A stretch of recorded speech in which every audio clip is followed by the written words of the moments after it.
Saudamos a todos os nossos amigos e irmãos com a graça e a paz do Senhor Jesus. Aqui estamos para juntos estudarmos a Bíblia. Ficamos felizes e agradecidos a todos vocês que estudam a Bíblia conosco e também todos vocês que compartilham esses estudos com outras pessoas. O Espírito Santo está trabalhando com certeza na mente, no coração de cada um de nós e daqueles com os quais nós compartilhamos esses estudos. E esses estudos nos ajudam a estarmos firmes ao lado de Deus, mesmo em meio a lutas, a provas, a problemas que nós atravessamos em nossa vida. Nós não podemos duvidar de que o nosso Deus, Ele é soberano, de que Deus tem o controle de todas as coisas, inclusive da minha vida e da sua vida. Precisamos aceitar a vontade de Deus em nossa vida, mesmo em situações que parecem que nós estamos perdendo ao invés de ganhar. Mas no final, Jesus, Ele nos garante a vitória. Nós mandamos aqui um alô especial para vocês que nos escrevem dizendo de onde acompanham os estudos conosco.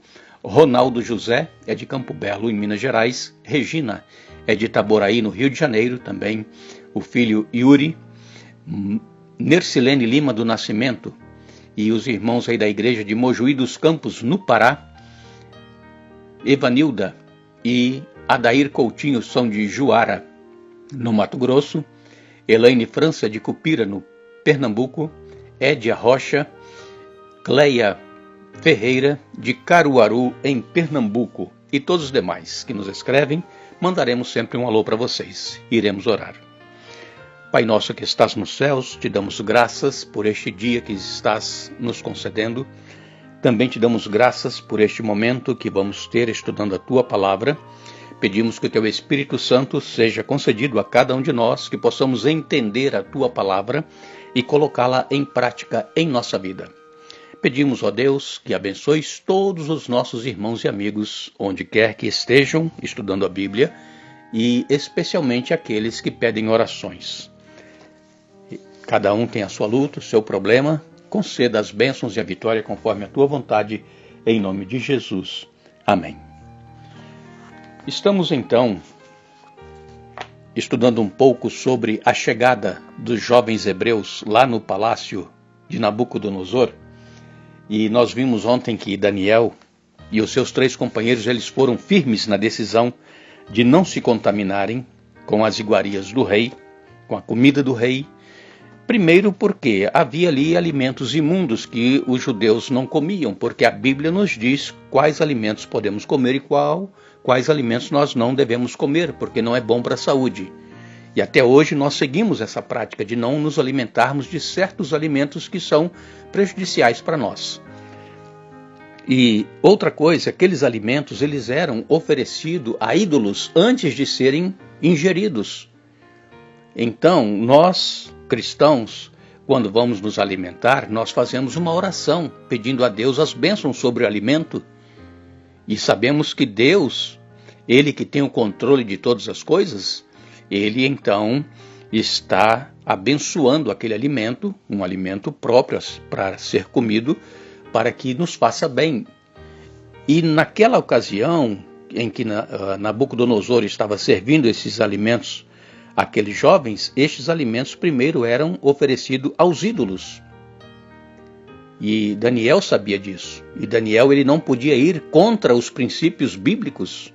E nós também hoje, irmãos, precisamos ter essa consciência. Quando nós estivermos em algum lugar que está sendo servido um alimento, nós deveremos ter consciência de escolher os alimentos que são bons para a nossa saúde e não nos alimentarmos de tudo aquilo que é colocado ali à nossa frente.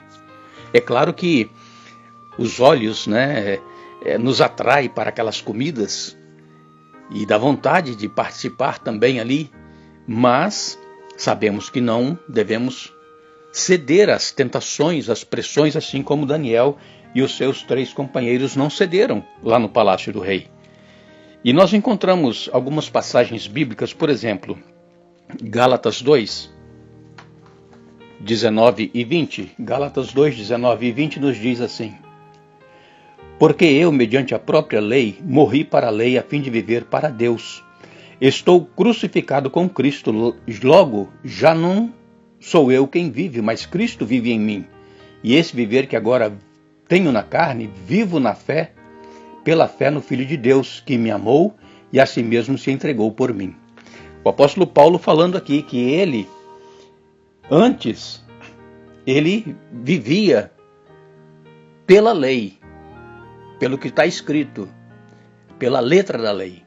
Mas ele então morreu para a lei. Por quê? Porque agora ele estava vivendo para Deus, estava crucificado com Cristo. Logo já não era ele quem vivia, mas Cristo é quem vivia no apóstolo Paulo. E isso também precisa ser uma realidade para cada um de nós. É claro que nós precisamos obedecer aos mandamentos de Deus, mas nós não colocarmos isso como algo que vai nos dar a salvação. Porque a lei ela não salva, a lei ela só aponta para o pecado. A lei ela nos mostra onde nós estamos falhando. E a lei então ela nos leva para Cristo. E foi isso que aconteceu com o apóstolo Paulo. Antes, no judaísmo, o apóstolo Paulo ele era um ferrenho defensor da lei. Mas a partir do momento em que ele teve aquele encontro com Cristo no caminho de Damasco, Cristo passou a ser o centro de sua vida. E isso também tem que ser uma realidade em cada um de nós. Precisamos obedecer? Sim, mas isso é uma consequência de Cristo estar vivendo em nós. Não somos nós que vamos fazer, eu tenho que fazer isso, eu tenho que fazer aquilo, porque senão eu não serei salvo. A salvação ela é pela graça através do sangue de Jesus. E então, o viver que nós temos que viver agora é pela fé no Filho de Deus. Nós lemos ainda em Mateus capítulo 16, versos 24 a 26. Então disse Jesus a seus discípulos: se alguém quer vir após mim, a si mesmo se negue, tome a sua cruz e siga-me. Porquanto quem quiser salvar a sua vida, perdê-la-á, e quem perder a vida por minha causa, achá-la-á. Pois que aproveitará o homem se ganhar o mundo inteiro e perder a sua alma? Ou o que dará o homem em troca da sua alma? Precisamos, irmãos, renunciar a tudo aquilo que o mundo nos oferece. Disse Jesus: se alguém quiser vir após mim, negue-se a si mesmo. As nossas vontades, os nossos desejos carnais, precisamos renunciar.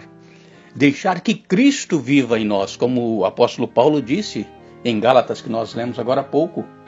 E então, nós, se quisermos salvar a nossa vida, achando que fazendo isso ou fazendo aquilo nós estamos ganhando pontos para a salvação, nós estamos perdidos, porque Jesus diz que quem quiser salvar a sua vida, perdê-la-á. E o que adianta ganhar o mundo inteiro e perder a vida eterna? Então, irmãos, a nossa vida eterna está garantida em Jesus. Ele nos salvou quando ele morreu e pagou o preço dos pecados na cruz do Calvário. Mas isso não nos dá a liberdade de nós fazermos o que quisermos em nossa vida, porque Jesus já pagou o preço da nossa salvação. Ele pagou o preço, mas nós, mediante o nosso relacionamento com ele diário, nós vamos estar fazendo a vontade dele em nossa vida e não a nossa vontade. Então precisamos seguir as orientações da palavra de Deus, não para ser salvos, mas porque fomos salvos em Jesus. E ainda nós lemos em 2 Coríntios capítulo 4 e no verso 17, 2 Coríntios capítulo 4, 17 diz aqui: porque a nossa leve e momentânea tribulação produz para nós eterno peso de glória acima de toda comparação.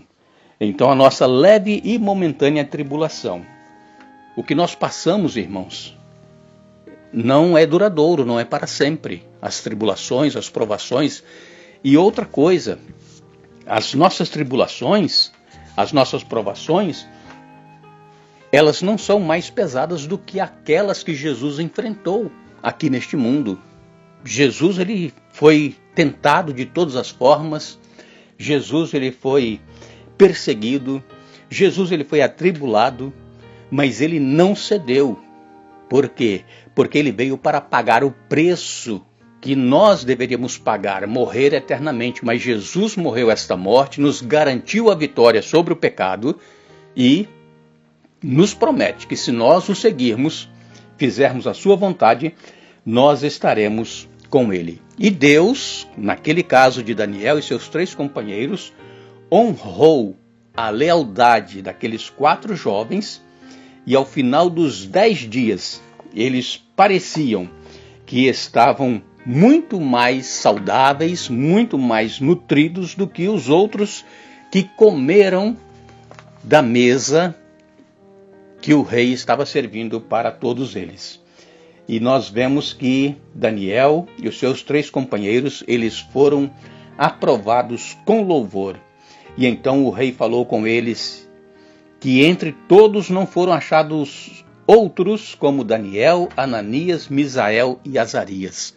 E o rei Nabucodonosor então quis colocar esse crédito na conta dos seus deuses caldeus, mas Daniel disse: não, rei. Olha como Daniel era firme. Não. Foi o nosso Deus, o Deus eterno, Javé, que nos concedeu esta vitória.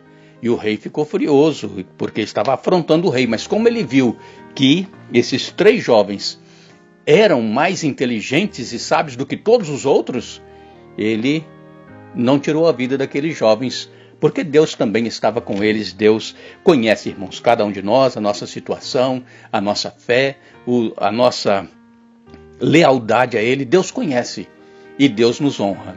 Amanhã nós vamos voltar dando sequência a este estudo, mas lembrem-se, nós, segundo a sua promessa, aguardamos novos céus e nova terra nos quais habita a justiça.